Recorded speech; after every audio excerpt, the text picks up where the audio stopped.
আসসালামু আলাইকুম everyone, welcome to my channel Kazi Nowrin. দেশ দেশের বাইরে থেকে এই মুহূর্তে যারা কাজী নওরিনকে দেখছেন, আশা করি আল্লাহর মতো ভালো আছেন এবং আপনাদের দোয়া আলহামদুলিল্লাহ আমিও ভালো আছি। সবাইকে জুম্মা মোবারক। কে কোথায় কেমন আছেন অবশ্যই কিন্তু কমেন্ট করে জানাবেন। সবচেয়ে বড় কথা হচ্ছে আজকে মোটামুটি একটু ঠান্ডা ঠান্ডা পড়ে গেছে। আমি আজকে একটা ডেনিমের জ্যাকেট পরছি, যদিও এই ডেনিমের জ্যাকেটের ভিতর দিয়ে একটু ঠান্ডা প্রবেশ করতেছে, আর আমার ঠান্ডাটাও প্রায় একটু ভালো হওয়ার পথে। এরপরেও মানে একটা থাকে না যে ঠান্ডাটা যদি না হইতো তাহলে অনেক ভালো হইতো, কিন্তু ঠান্ডাটা লাগে একদিক দিয়ে ভালো হয়েছে। হয়তো বা শীতের সময়ে ঠান্ডাটা থাকবে না, আর একটু ফ্রেশ থাকবো। আজকে অনেক দিন পরে বেশ কিছু প্রোগ্রামের কল আসলো, গানের অনুষ্ঠানের। এর মধ্যে আমি হঠাৎ করে দেখলাম যে অনেক দিন ধরে আমার গিটারটা পরিষ্কার করি না, এই জন্য আজকে আমার গিটারটা খুলে পরিষ্কার করব ভাবলাম। এখনও করি নাই, করতে হবে। শুক্রবার দিনে একটা প্লাস পয়েন্ট হচ্ছে এই যে দেখেন ঢাকাটা কিরকম ফাঁকা ফাঁকা লাগতেছে। আদারওয়াইজ আমি এমন একটা জায়গায় থাকি, মিরপুর 14, এখানে নাই এমন কিছু নাই। মানে এই যে ন্যাম ভবনের পাশেই দেখেন বিআরটিএ, আমার এই বাসার কাছে বিআরটিএ থাকার অবস্থাতেও আমি কিন্তু আমার যেই প্রাইভেট কারটা আছে সেই প্রাইভেট কারটার রেজিস্ট্রেশনটা আপডেট করতে পারি নাই, এত বছরে ডেট ফিল হয়ে রয়েছে। বিআরটিএ আছে, বিআরটিএর পরে যদি বলি তাহলে একটু পরেই সামনে গেলে 60 ফিট থেকে ডাক ভবনে কিন্তু ওই যে নির্বাচন কমিশনের বিল্ডিং আছে, ওখান থেকে কিন্তু চাইলে এনআইডি কার্ড সংশোধন করা যায়। আমারও এনআইডি কার্ড সংশোধন করা হয় নাই। মানে সব কিছু হাতের নাগালে থাকা সত্ত্বেও, মানে ইচ্ছা থাকা সত্ত্বেও উপায় হয় না, এই হলো আমার অবস্থা। যাই হোক, সবাই আমাকে একটু পুশ করবেন মানসিকভাবে, যাতে আমার এই অলসতা কাটায় আমি আমার যে কাজগুলো আছে সেই কাজগুলো করে ফেলতে পারি। আর ঢাকা শহর এতটাই ফাঁকা, ভালোই লাগতেছে। এরকম যদি হইতো আজকে থেকে ঠিক কত 6 থেকে 7 বছর আগে, তাও ঢাকা এরকম একটু মোটামুটি ফাঁকা ছিল, এত জ্যাম ছিল না। বাট এখন বাসার থেকে বাইরে হলে মানে খালি আল্লাহরে ডাকতে হয় যে আল্লাহ যাতে একটু জ্যামটা কম পড়ে, যাতে ঠিক টাইমে আমার ঠিক কাজগুলো করতে পারি। আজকে আমার প্ল্যান হচ্ছে মোহাম্মদপুর যাব।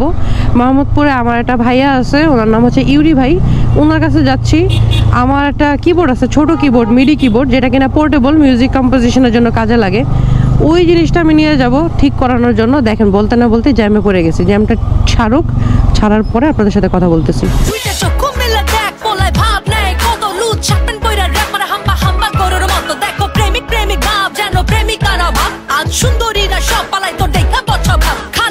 ফাইনালি কিন্তু জ্যাম ট্যাম ঠেলে অনেক কষ্টে কাজীপাড়া পর্যন্ত আসলাম, এখনও শেওড়াপাড়া বাকি। আর এই জ্যামের মধ্যে আসলে কি কথা বলবো আপনাদের সাথে, দেশের অবস্থা কবে ঠিক হবে এটাই আসলে জানতে চাওয়া আমার মন। সবচেয়ে বড় কথা হচ্ছে আমাদের সবার ভিতরে একটা মানে অস্থিতিশীলতা কাজ করতেছে, একটা অস্থিরতা কাজ করতেছে। এর মধ্যে অনেকেই আমাকে জিজ্ঞেস করছে যে রয়্যাল এনফিল্ড আমি কবে নিব। রয়্যাল এনফিল্ড নিয়ে অনেক কথাবার্তা হয়েছে।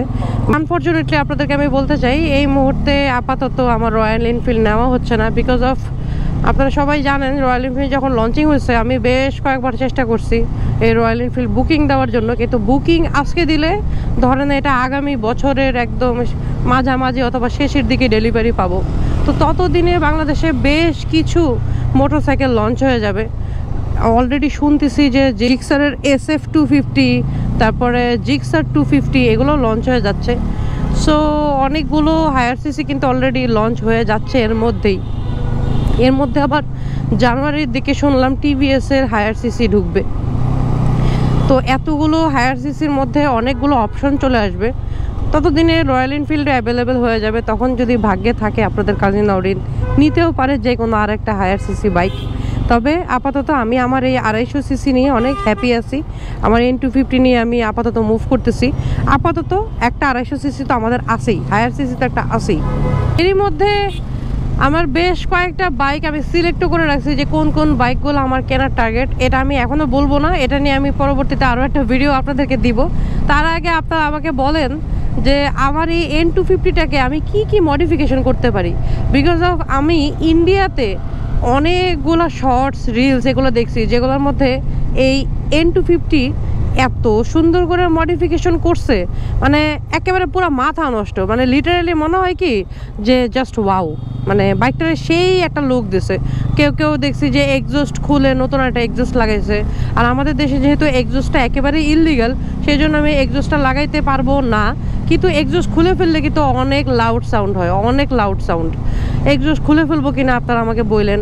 অথবা অনেকে আছে দেখছি আন্ডার বেলি কাউল, ওইটা বড় বড় সাইজের একটা আন্ডার বেলি কাউল লাগাইছে, ওইটাও দেখছি অনেক সুন্দর লাগে।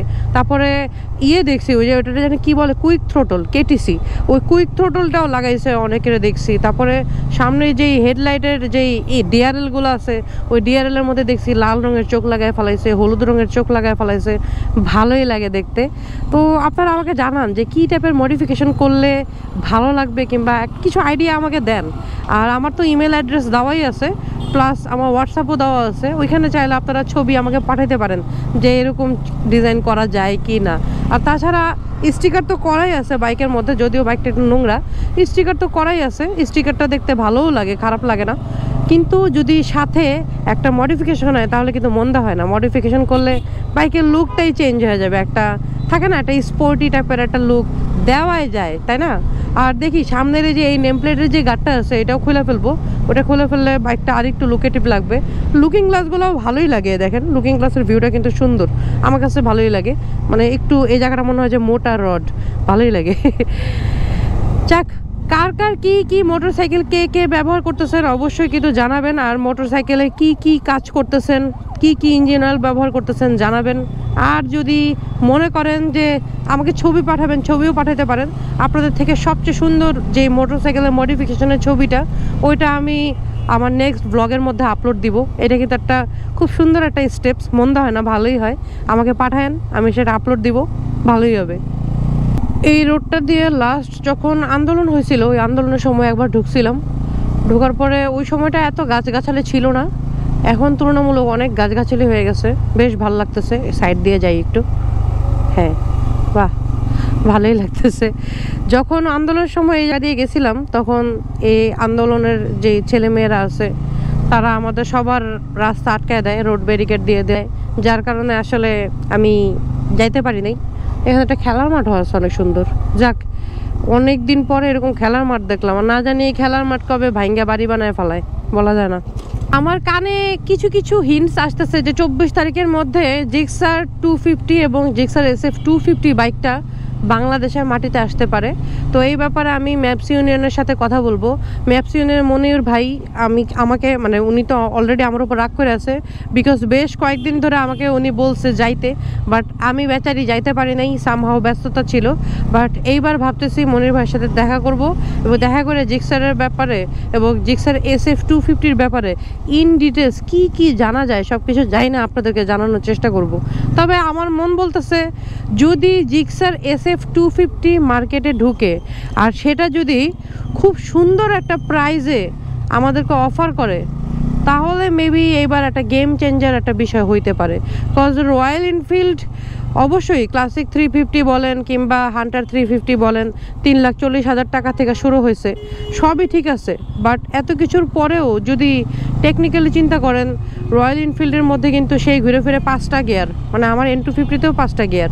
তারপরে রয়্যাল এনফিল্ডের মধ্যে হচ্ছে সম্ভবত এয়ার কুল ইঞ্জিন, আমার N250-তে আছে অয়েল কুল ইঞ্জিন। তারপরে রয়্যাল এনফিল্ডের মধ্যে আর কি আছে, অনেক কিছুই আছে যেগুলো আবার আমার N250-তে নাই। যেটাই হোক, যদি জিক্সার SF 250 বাংলাদেশের মাটিতে আসে তাহলে হয়তো বা অনেক ভালো হবে, বিকজ SF 250-তে আমি যতটুকু শুনছি 6টা গিয়ার আছে। তারপরে লিকুইড কুল ইঞ্জিন দিছে কিনা এটা আমার দেখতে হবে স্পেসিফিকেশনে, আমি এখনো দেখি নাই। তবে 6টা গিয়ার আছে এটা কনফার্ম, অবশ্যই এটা কনফার্ম। এর মধ্যে পাওয়ারও অনেক বাড়ানো হয়েছে, মানে এরপর থেকে হয়তোবা যে 150 সিসির যেই বাইকগুলো ছিল, যেগুলো কিনা মানে বলতো যে 150 সিসির বাইক টপকাইতে পারবে না, এগুলাই SF 250 এসে আবার টপকাই দিবে, এরকম একটা প্লাস পয়েন্ট আছে আর কি। আর যদি প্রাইসটা কমায় দেয়, রয়্যাল এনফিল্ডের মতো প্রাইস যদি দিয়ে দেয়, তাহলে মনে করেন যে একটা ভালো রকমের গেম চেঞ্জার একটা ঘটনা ঘটবে। সো আমি মন থেকে চাই যাতে SF 250 এবং জিক্সার 250 দুইটা বাইক বাংলাদেশের মাটিতে আসুক এবং খুব গেম চেঞ্জার একটা প্রাইস নিয়ে আসুক, যেটা কিনা আমরা সবাই এফোর্ড করতে পারবো। রয়্যাল এনফিল্ড যেরকম পাবলিক ইচ্ছা মতো বুকিং দিছে, ইচ্ছা মতো যেন জিক্সার SF 250 জিক্সার 250-র বুকিংগুলো যাতে ইচ্ছা মতো মানুষ দেয়, এটাই আমি চাবো। আশা করি আপনাদের কাছে আজকের এই আলোচনাগুলো ভালো লাগছে, আর যদি ভালো লেগে থাকে তাহলে কিন্তু ছোট্ট করে আমার এই চ্যানেলটি সাবস্ক্রাইব করে দিবেন। আর যদি সাবস্ক্রাইব করে থাকেন তাহলে অবশ্যই পাশের বেল বাটনটি ক্লিক করে দিবেন, যাতে আমার লেটেস্ট নোটিফিকেশনগুলো সবার আগে আপনার কাছে চলে যায়। এ কী রে ভাই, এই জিপ গাড়িটা পুরো আমার সাথে সাথে আসতেছে কেন? পার হয়ে যাই।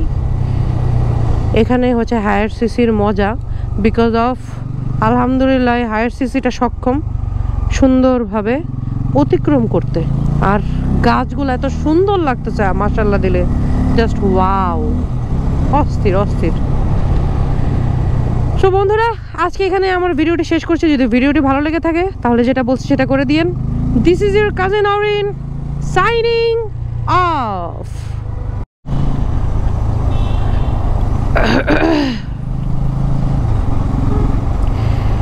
একটা প্রবলেম পাইছি এই বাইকের মধ্যে। এই বাইকের প্রবলেমটা আপনাদের সাথে একটু শেয়ার করি। সেটা হচ্ছে আপনাদের সাথেও কি সমস্যাটা হচ্ছে কিনা। সেটা হচ্ছে, ধরেন রাত্রেবেলা সারাদিন বাইকটা চালায় এটা গ্যারেজের মধ্যে এনে রাখলাম, পরের দিন সকালবেলা বাইকটা যখন স্টার্ট দিতে নেই, মানে এই সিজনটাতে স্টার্ট দিতে নিলেই গাড়িটা মিস মারে। ধরেন সেলফ দিলাম, সেলফ দেওয়ার সাথে সাথে গাড়িটা স্টার্ট হবে না, স্টার্ট না হয়ে দেখা যায় যে সেলফ প্রথমটা মিস করে, সেকেন্ডটাতে স্টার্ট হয় কিন্তু স্টার্ট হওয়ার সাথে সাথে সেটা আবার বন্ধ হয়ে যায়, দেন আবার স্টার্ট দেওয়ার পরে এটা চালু হয়, এবং এটা যখন গরম হয় তখন আর এই সমস্যাটা থাকে না। সো এই প্রবলেমটা কার কার হচ্ছে অবশ্যই কিন্তু কমেন্ট করে জানাবেন। বিকজ অফ যদি এই প্রবলেমটা হয়ে থাকে কেন হবে, কারণ এটা তো এফআই ইঞ্জিন। এফআই ইঞ্জিন তো এই ধরনের সমস্যা, কোল্ড স্টার্টের সমস্যা হওয়ার কথাই না, তাই না? সো অবশ্যই কিন্তু কমেন্ট করে জানাবেন, তাহলে আমার জন্য উপকার হবে। কজ আমি এখনও এই বাইকটাকে জানতেছি, বুঝতেছি, বোঝার চেষ্টা করতেছি, কিংবা কোনো প্রবলেম কোনো ইস্যু হলে সেটা সমাধান করার চেষ্টা করতেছি। আমি নিজেও এটা ফাইন্ড আউট করার চেষ্টা করতেছি।